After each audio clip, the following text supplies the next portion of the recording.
আসসালামু আলাইকুম রহমতুল্লাহ।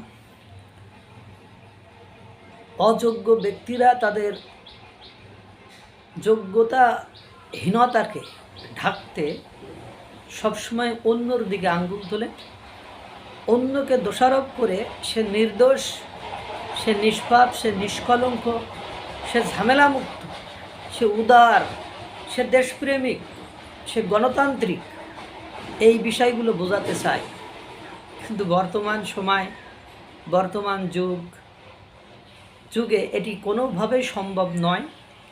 এটা অনেকেই হয়তোবা ওই সেই পুরাতন মান্ধাতার আমলে, সেই মান্ধাতার আমলের হাল চাষ নিয়ে হয়তোবা এখনও পড়ে আছে যে 1 বিঘা জমিতে 5 মণ ধান হয়, কিন্তু এখন 1 বিঘা জমিতে 30 মণ ধান হয়। এটা হয়তোবা তারা মানে বয়সের ভারে না মোহে না আবেগে বুঝতে পারে না, এটাই আমি এখন বুঝতে পারি না। যাই হোক, যে কথা বলছিলাম, বাংলাদেশে যত অশান্তি, অরাজকতা, অস্থিতিশীলতা, এ সব কিছুর জন্য বাংলাদেশের কিছু রাজনৈতিক দল সরাসরি মিডিয়াতে এসে ভারতকে দোষারোপ করে যে ভারত আমাদের স্বাধীনতা সার্বভৌমত্ব সহ্য করতে পারে না, আমাদের স্বাধীনতা সার্বভৌমত্বকে মান্য করতে পারে না, আমাদের স্বাধীনতা সার্বভৌমত্বকে মেনে নিতে পারে না, আমাদের স্বাধীনতা সার্বভৌমত্ব যাতে বিপন্ন হয় তার জন্য তারা বিভিন্ন সময় বিভিন্ন ধরনের অরাজকতা, বিভিন্ন ধরনের পলিসি, বিভিন্ন ধরনের কর্মকাণ্ড করে যাচ্ছে। কিন্তু দুর্ভাগ্য হলো সত্য যে আপনার পেছনে একজন লাগলো, কিন্তু কেন লাগলো এইটা কি কখনো আপনি ভেবে দেখেছেন? আমার সমস্যাটা হলো এই জায়গায়, আমার প্রবলেমটা হলো এই জায়গায় যে আমার পেছনে একজন লাগলো, আমার পেছনে একজন খোঁচায় ঘা করছে, কিন্তু কেন করছে এইটা কি কখনো ভেবে দেখেছেন? আপনি তো দোষ দিয়েই আপনি মিডিয়ার সামনে বসে দোষ দিলেন, দোষ দিয়েই আপনি কি করলেন, মনে করলেন আমি উদ্ধার হয়ে গেলাম। কিন্তু আপনি দোষ দিয়ে যে উদ্ধার হতে পারবেন না, আপনার এই পেছনে কেন ঘা করছে, আপনার স্বাধীনতার সার্বভৌমত্বকে কেন বিপন্ন করার চেষ্টা করছে, সেটি কি কখনো ভেবে দেখেছেন? না, দেখেন নাই। আপনি মনে করেন দীর্ঘ 50 বছর একজনের সাথে ঘর করেছেন, পীড়িত করেছেন, আপনি লেনদেন করেছেন, আপনি উঠা বসা করেছেন, তা আপনার নারী নক্ষত্র তার মুখস্থ না? যে আপনার ত্রুটি কোথায়, আপনার বিচ্যুতি কোথায়, আপনার দুর্বলতা কোথায়, এটা মুখস্থ কি মুখস্থ নয়? মুখস্থ। এবং আপনার সাথে আদান প্রদান করতে করতে সে এমন একটা রিলেশনে জড়িয়ে পড়েছে যে আপনি না চাইলেও আপনার সাথে সে কিছু সম্পর্ক করে ফেলেছে, আপনার সাথে এখন কিছু লেনদেন তাকে করতে হয়। এখন হঠাৎ করে আপনি এসে এই 50-54 বছরের পীড়িতকে মুছে ফেলে দিয়ে আপনি অন্য দেশের সাথে পীড়িত করবেন। তো এই 50 বছর ধরে যে আপনার সাথে যে ঘর সংসার করলো, আপনার সাথে যে কাঠামো তৈরি করলো, আপনার সাথে যে ব্যবসায়িক জগৎ তৈরি করলো, আপনার সাথে তার নিজের স্বাধীনতার সার্বভৌমত্বটারও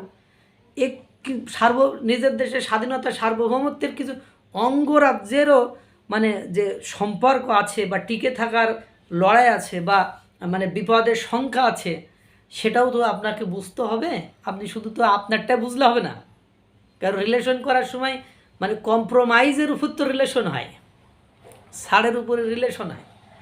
আপনি হঠাৎ করে এসে বলেন বেড়া যা করেছি তোরে আর ছাড় দিতাম না, তোরে দেখি নিতাম, তোর সাথে ব্যবসা করতাম না, তা তো ওর সাথে আমার সাথে ব্যবসা করার কারণে তার যে হাজার হাজার পাবলিকের একটা রুটি রুজি, জীবন জীবিকা, মান উন্নয়ন, ট্রান্সপোর্ট, দেশের কর, দেশের ভ্যাট, দেশের উন্নতির একটা অংশ যোগ হতো, সেটা যখন ডিডাক্টেড অর্থাৎ মাইনাস হয়ে গেল, তখন আপনি সে তো আপনার পেছনে লেগে যেহেতু আপনি চাচ্ছেন না, তাহলে যারা তাকে চায় তারা সাপোর্ট করবে, এটাই তো স্বাভাবিক।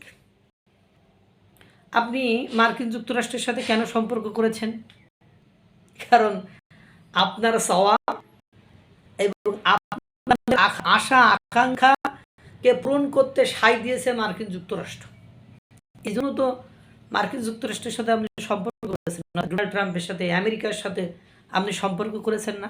সেক্ষেত্রে দেখেন আপনি কম টাকার পণ্য বেশি টাকা দিয়ে কিনছেন, ওই যে সম্পর্কের খাতিরে, যে তার সাথে আমার সম্পর্কটা টিকিয়ে রাখতে হবে।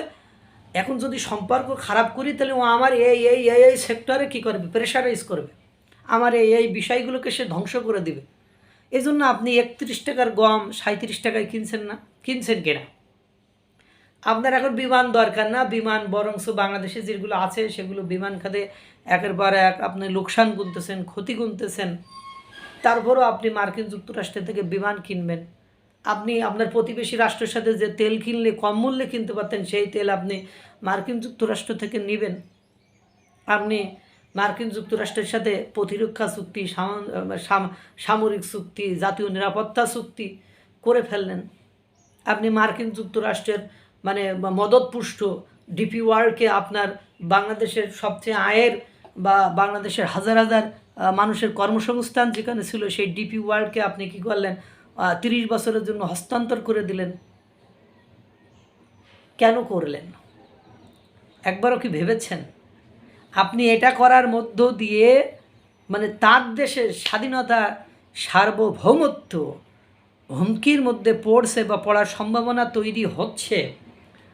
তাহলে সে কি আপনার কাছে বলবে যে ভাইয়া, দাদু, দাদা, আপনারা খুব সুন্দর কাজ করেছেন, আপনারা খুব ভালো কাজ করেছেন, যে আমাদের স্বাধীনতা সার্বভৌমত্বকে যাতে বিপন্ন করা যায় সেই সব ব্যবস্থা আপনি করেছেন। আপনি তার চিরশত্রু পাকিস্তানের সাথে ভাব ভালোবাসা তৈরি করেছেন, এমন লেভেলের ভাব ভালোবাসা, সে আপনার কোনো উপকার আসতেছে না। সে যে আপনার উপকার করবে সেই পসিবিলিটি, সেই মানে সক্ষমতা তার নেই। যে সেক্টরে করবে বলছে ওই সেক্টরগুলো আপনি তার চেয়ে বেশি কি স্ট্রং, এবং আপনার দেশের সাথে আপনার দেশের স্বাধীনতা সার্বভৌমত্ব ওই তার কাছ থেকেই তো আমরা মানে স্বাধীন হওয়ার পরে ছিনিয়ে নিয়েছি। আপনি কি করলেন? আপনার প্রতিবেশী বিশাল রাষ্ট্র, পৃথিবীর সবচেয়ে বড় গণতান্ত্রিক রাষ্ট্র, তার সাথে বন্ধুত্ব বাদ দিয়ে তার হাতে হাত মানে তার শত্রুর হাতে হাত ধরলেন, তার শত্রুকে ভালোবাসলেন। তার এখন বর্তমান সময়ে বিশ্বের সবচেয়ে বড় যে দুইটা শত্রু, মানে যাদের সাথে তাদের সাপে নেউলে তো সাপ আর বেজির সম্পর্ক, তাদের সাথে সম্পর্ক করলেন, করে তাকে সবসময় প্রতিনিয়ত প্রত্যক্ষ পরোক্ষ অ্যাঙ্গেলে আপনি যে কোনোভাবে আপনি কি থ্রেট করছেন, আপনার জনগণ করছে, আপনার রাজনৈতিক দল করছে, আপনার সরকার যে মানে বিদেশে বসে শত শত মানে ডেলিগেটের সামনে বসে আপনি তার দেশের কি করছেন, যে তার দেশের ত্রুটি বিচ্যুতি মানে থাকুক আর না থাকুক সেগুলো বলে বেড়াচ্ছেন। এবং সে গিয়ে আপনার কি করবে? সে গিয়ে আপনার বলবে ভাইয়া আপনি সুন্দর কাজ করেছেন, আপনি ভালো কাজ করেছেন, আমার মানে বদনাম করেছেন, আমি যাতে বিপদে পড়তে পারি আমার শত্রুদের সাথে আপনি সম্পর্ক করেছেন, এটা ভালো কাজ করেছেন। এই স্বপ্ন দেখাটা কি মূলক না অমূলক? বুঝুন, একটু নিজেদের কথা ভাবুন যে আমার বন্ধু আমার সাথে কেন শত্রুতা করছে। আমার এত ক্লোজ বন্ধু আমার স্বাধীনতা সার্বভৌমত্বে, আমার স্বাধীনতা অর্জনে যে তার দেশের মানে মানে সেনাবাহিনী পর্যন্ত জীবন দিল, এখন স্বাধীনতা 54 বছর পরে এসে কেন তারা আমাদের স্বাধীনতা সার্বভৌমত্বকে বিপন্ন করার, আমাদের দেশকে অস্থিতিশীল করার, আমাদের দেশকে মানে ক্ষতি করার চেষ্টা করেছে? একবার ভাবুন না, তারাই বুঝতে পারবেন যে ত্রুটি একজনের নয়, এক হাতে তালি বাজে না। আপনি চড় থাপ্পড় খাওয়ার ব্যবস্থা যদি করে রাখেন তাহলে আপনাকে শায়েস্তা করতে একটু চড় থাপ্পড় তো পড়বেই, এটাই তো স্বাভাবিক। একটু বোঝার চেষ্টা করেন এবং জিও পলিটিক্স বোঝেন, একটু বোঝার চেষ্টা করেন যে কে কাকে ধরে, কে কাকে মারে, কার সাথে সম্পর্ক করলে আমার ভালো, কার সাথে সম্পর্ক করলে আমার খারাপ। দিন শেষে যে মানুষ যখন অভাবগ্রস্ত হয় তখন পুরাতনকেই টেনে নিয়ে আসে, এটাও একটু বোঝার চেষ্টা করেন। আই হোপ যারা ভিডিওটি শুনবেন তারা বুঝবেন যে এভাবে করে প্রতিবেশীর সাথে শত্রুতা করে নিজের অস্তিত্ব, নিজের স্বাধীনতা সার্বভৌমত্ব, নিজের অর্থনৈতিক উন্নয়ন, নিজের চলাফেরা স্বাভাবিক রাখা যায় না। আল্লাহ তাআলা সকলকে ভালো রাখুক, সুস্থ রাখুক। আসসালামু আলাইকুম ওয়া রাহমাতুল্লাহ।